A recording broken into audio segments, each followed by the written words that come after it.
Большасць узнятых падчас прыёму грамадзян пытанняў прыватнага характару – газифікацыя, прыватызацыя жылля, рамонт пад'ездных шляхоў да гаспадаркі. Кабрынчанкі Наталья Давидзюк і Вольга Міхнюк прадстаўляюць малады раён прыватнай забудовы. Кажуць, усё ёсць, акрамя каналізацыі. Нават праект за ўласныя сродкі вырабілі. Спадзяваліся на прыватна-дзяржаўнае партнёрства. Аднак у мясцовым вадаканале нічым парадаваць не могуць. Гавораць, і сродкаў няма, каб фінансава паўдзельнічаць. Ды і часу таксама. Чарга з жадаючых атрымаць канализацию великая.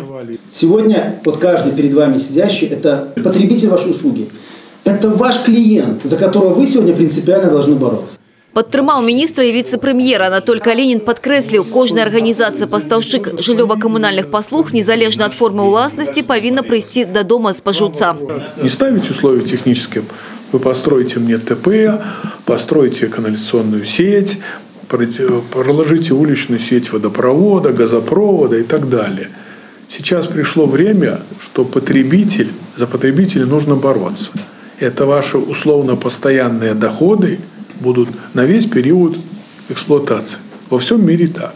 У працэсе дыскусіі знойдзена кампраміснае рашэнне. І надзея на тое, што каналізацыя ў маладым раёне хутка з'явіцца, набыла абрысы реального плана.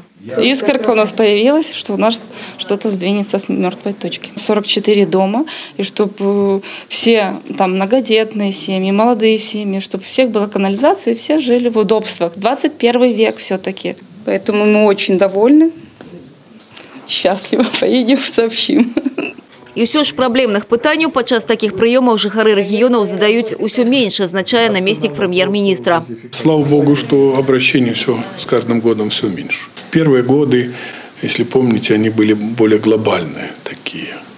А сейчас они такие больше не комплексного, не характера, а больше такие частные. Где-то недостаточно внимания. Я считаю, что в большей мере недостаточно внимания на уровне исполнительной власти.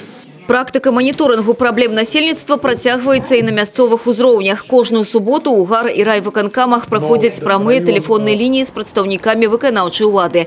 Аліса Грыгарчук, Александр Сівіцкі, тэлерадыёкампанія «Брест».